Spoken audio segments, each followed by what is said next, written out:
사무엘하 19장. 왕이 목 놓아 울면서 압살롬의 죽음을 슬퍼하고 있다는 소문이 요압에게 전해졌다. 그래서 모든 군인에게도 그날의 승리가 슬픔으로 바뀌었다. 왕이 자기의 아들 때문에 몹시 슬퍼한다는 소문이 그날 모든 군인에게 퍼졌기 때문이다. 그래서 그날 군인들은 마치 싸움터에서 도망쳐 나올 때 부끄러워서 빠져나가는 것처럼 슬며시 성 안으로 들어왔다. 그런데도 왕은 두 손으로 여전히 얼굴을 가린 채로 큰 소리로 내 아들 압살롬아, 내 아들아, 내 아들 압살롬아 하고 울부짖었다. 마침내 요압이 집으로 왕을 찾아가서 항의하였다. 임금님, 모든 부하가 오늘 임금님의 목숨을 건지고 임금님의 아들들과 딸들의 목숨도 건지고 모든 왕비의 목숨과 후궁들의 목숨까지 건져드렸습니다. 그런데 임금님께서는 오히려 오늘 부하들을 부끄럽게 만드셨습니다. 임금님께서는 어찌하여 임금님을 반역한 무리들은 사랑하시고 임금님께 충성을 바친 부하들은 미워하시는 겁니까? 우리 지휘관들이나 부하들은 임금님께는 있으나 마나한 사람들입니까? 임금님께서는 오늘 임금님의 본심을 드러내셨습니다. 차라리 오늘 압살롬이 살고 우리가 모두 죽었더라면 임금님께서는 더 기뻐하셨을 것입니다. 그렇지 않으시다면 이제라도 일어나 밖으로 나가셔서 임금님의 부하들을 위로의 말로 격려해 주십시오. 제가 주님의 이름을 걸고 맹세하지만 지금 임금님께서 밖으로 나가지 않으시면 오늘 밤에 한 사람도 임금님 곁에 남아있지 않을 것입니다. 그러면 임금님께서 젊은 시절부터 이제까지 당한 모든 환난보다도 더 무서운 환난을 당하실 것입니다. 그러자 왕이 일어나서 성문 문루로 나와 앉았다. 임금님께서 성문 문루에 앉아 계신다 하는 소식이 모든 부하에게 전해지니 모든 부하가 왕의 앞으로 나와왔다. 그 사이에 이스라엘 사람들은 모두 도망하여 저마다 자기 집으로 돌아갔다. 이스라엘 백성은 지파마다 서로 의논이 분분하였다. 다윗 왕은 우리를 원수들의 소나기에서 구해주었다. 블레셋 사람의 소나기에서도 우리를 건져주었다. 그러나 지금은 압살롬을 피해서 이 나라에서 떠나 있다. 우리가 기름을 부어서 왕으로 세운 압살롬은 싸움터에서 죽었다. 그러니 이제 우리가 다윗 왕을 다시 왕궁으로 모셔오는 일을 주저할 필요가 어디에 있겠는가?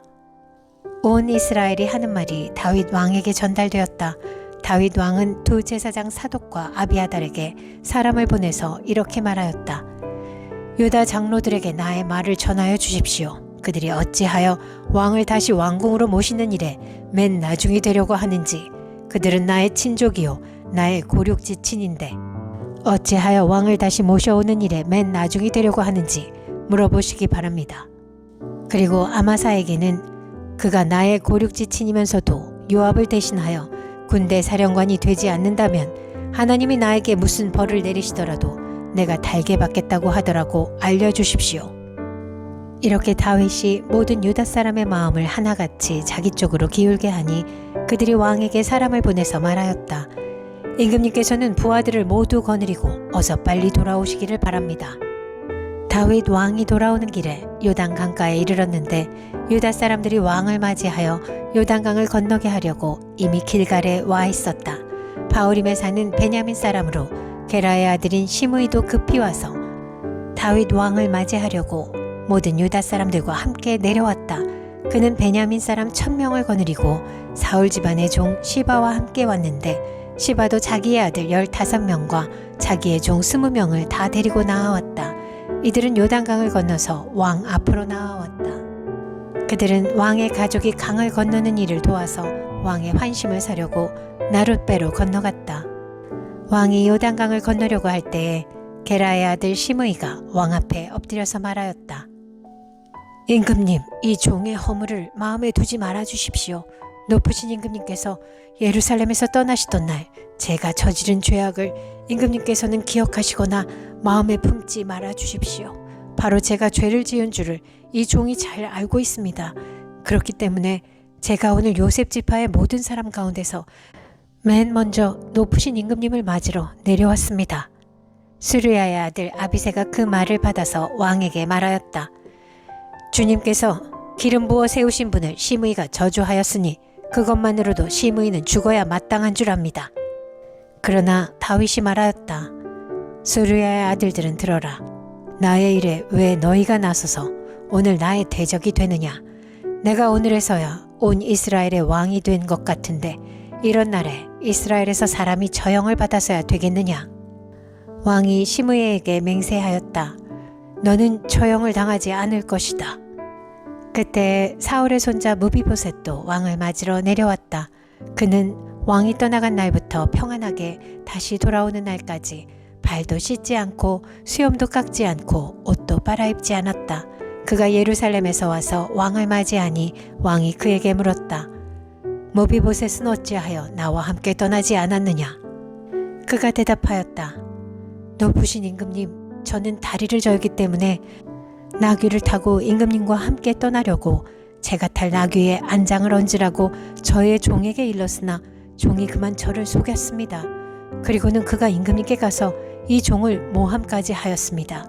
임금님은 하나님의 천사와 같은 분이시니 임금님께서 좋게 여기시는 대로 처분하시기를 바랍니다. 제 아버지의 온 집안은 임금님에게 죽어도 마땅한 사람들 뿐인데 임금님께서는 이 종을 임금님의 상에서 먹는 사람들과 함께 먹도록 해주셨으니 이제 저에게 무슨 염치가 있다고 임금님께 무엇을 더 요구하겠습니까? 그러나 왕은 그에게 말하였다. 내가 어찌하여 그 이야기를 또 꺼내느냐?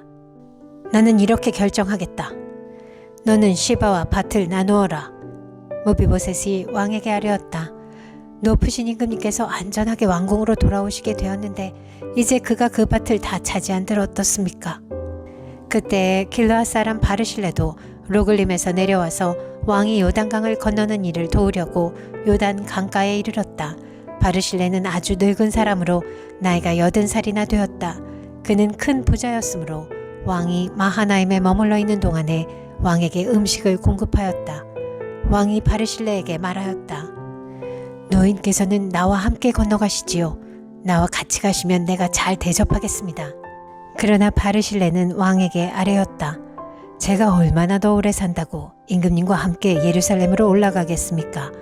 제 나이가 지금 80입니다. 제가 이 나이에 좋은 것과 나쁜 것을 어떻게 가릴 줄 알겠습니까? 이 종이 무엇을 먹고 무엇을 마신들 그 맛을 알기나 하겠습니까? 노래하는 남녀가 아름다운 노래를 부른들 제가 이 나이에 잘 알아듣기나 하겠습니까?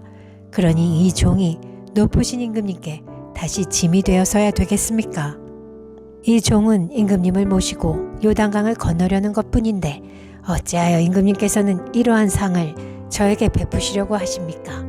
부디 이 종을 돌아가게 하셔서 고향 마을에 있는 제 아버지와 어머니의 무덤 곁에서 죽게 하여 주시기를 바랍니다. 그 대신에 이 종의 아들 김함이 여기에 있으니 그가 높으신 임금님을 따라가게 하시고 임금님께서 바라시는 대로 그에게 잘 대하여 주시기를 바랍니다. 그러자 왕이 약속하였다. 물론 내가 김함을 데리고 가겠소. 그리고 노인께서 보시기에 만족하도록 내가 그에게 잘 대하여 주겠고 또 나에게 특별히 부탁한 것은 무엇이든지 내가 다 이루어 드리겠소. 드디어 온 백성이 요단강을 건넜고 왕도 건너갔다. 왕이 바르실레에게 입을 맞추고 복을 빌어주니 바르실레가 자기의 고장으로 돌아갔다. 왕이 길갈로 건너갈 때에 김함도 왕을 따라서 건너갔다. 온 유다 백성과 이스라엘 백성의 절반이나 왕을 따라서 요단강을 건너갔다. 그런데 갑자기 온 이스라엘 사람이 왕에게 몰려와서 이렇게 말하였다. 어찌하여 우리의 형제인 유다 사람들이 우리와 의논도 없이 임금님을 몰래 빼돌려 임금님과 임금님의 가족과 다윗 왕의 모든 신하를 모시고 건넜습니까? 그러자 온 유다 사람이 이스라엘 사람에게 대답하였다. 우리가 임금님과 더 가깝기 때문이다. 너희가 이런 일로 그렇게 화를 낼 이유가 무엇이냐? 우리가 임금님께 조금이라도 얻어먹은 것이 있느냐? 임금님이 우리에게 조금이라도 주신 것이 있어서 그러는 줄 아느냐? 그러나 이스라엘 사람은 유다 사람에게 이렇게 말하였다. 우리는 임금님께 요구할 권리가 너희보다 10갑절이나 더 있다.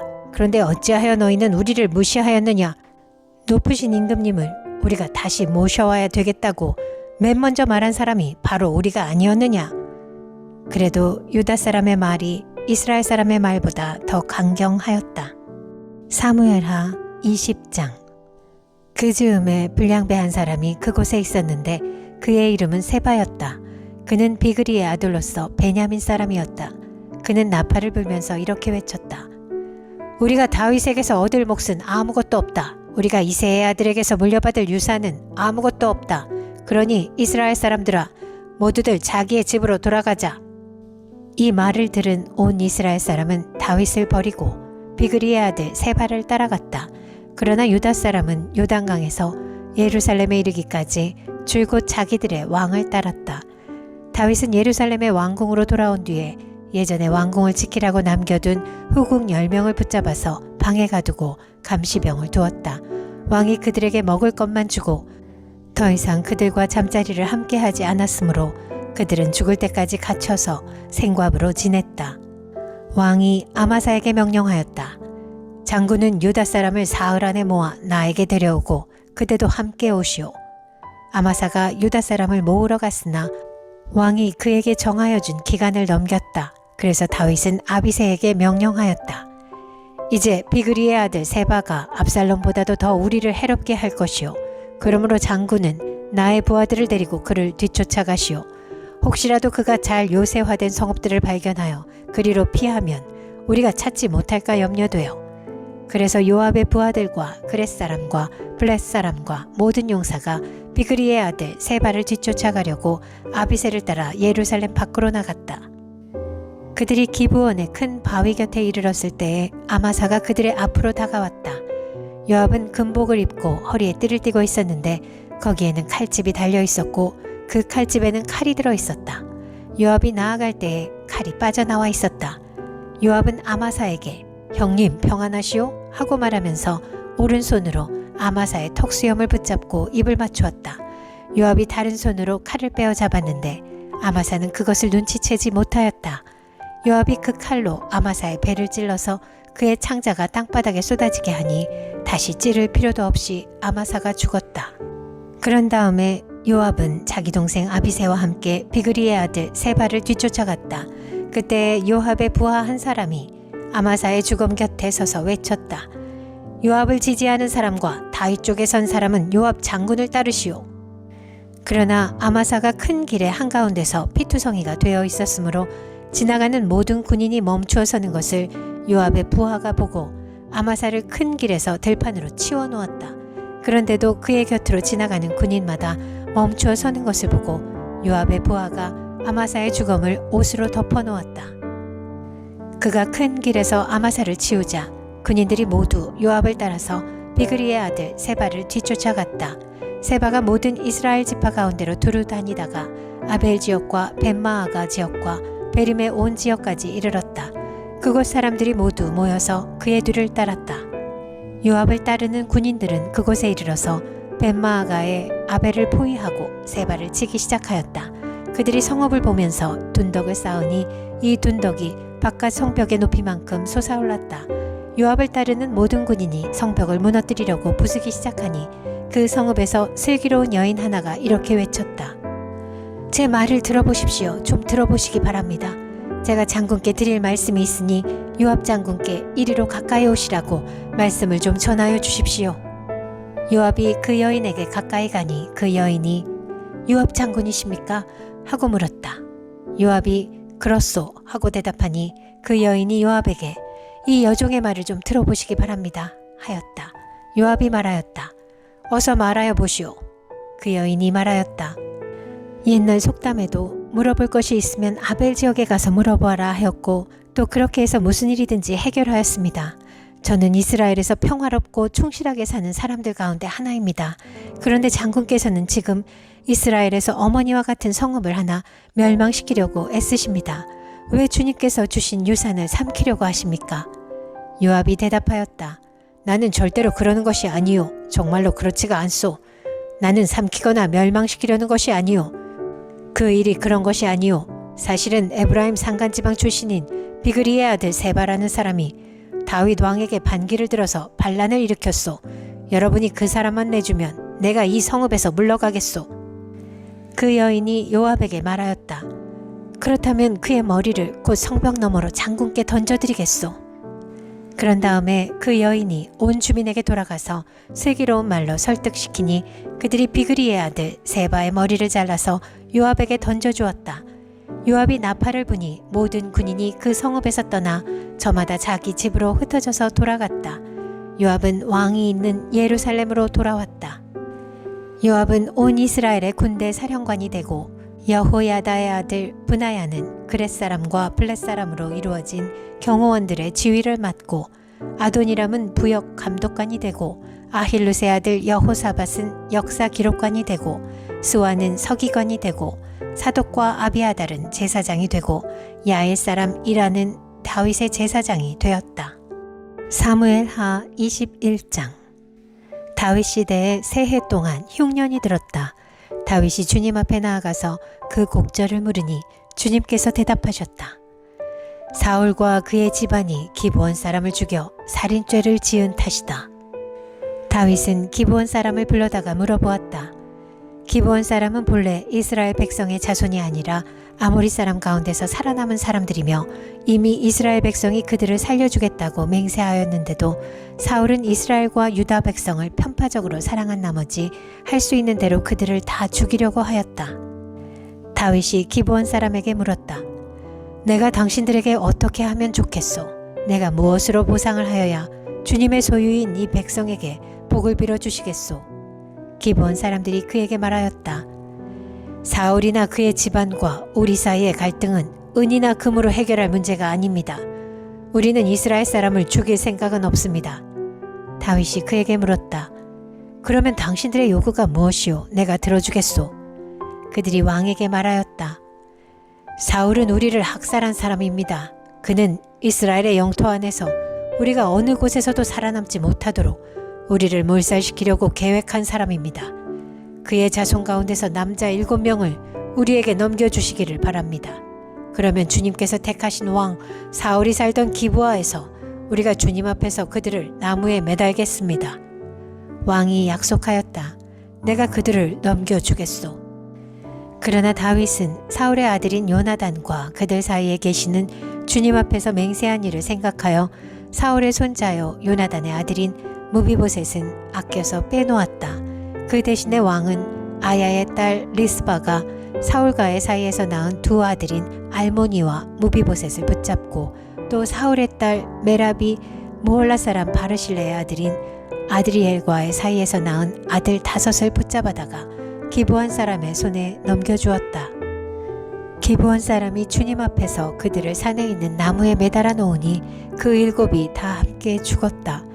그들이 처형을 받은 것은 곡식을 거두기 시작할 무렵 곧 보리를 거두기 시작할 때였다. 그때에 아야의 딸 리스바가 굵은 배로 만든 천을 가져다가 바윗돌 위에 쳐놓고 그 밑에 앉아서 보리를 거두기 시작할 때로부터 하늘에서 그 주검 위로 가을비가 쏟아질 때까지 낮에는 공중의 새가 그 주검 위에 내려앉지 못하게 하고 밤에는 들짐승이 얼씬도 하지 못하게 하였다.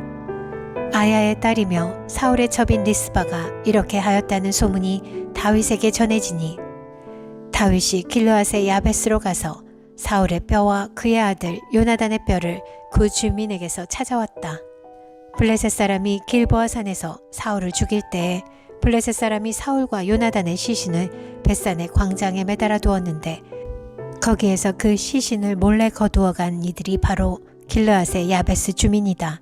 다윗이 이렇게 사울의 뼈와 그의 아들 요나단의 뼈를 거기에서 가지고 올라오니 사람들이 나무에 매달아 죽인 다른 사람들의 뼈도 모아서 사울의 뼈와 그의 아들 요나단의 뼈와 함께 베냐민 지파의 땅인 셀라에 있는 사울의 아버지 기스의 무덤에 합장하였다. 사람들이 다윗이 지시한 모든 명령을 따라서 그대로 한 뒤에야 하나님이 그 땅을 돌보아 주시기를 비는 그들의 기도를 들어주셨다. 블레셋과 이스라엘 사이에 다시 전쟁이 일어나서 다윗이 군대를 거느리고 내려가서 블레셋 사람과 싸웠다.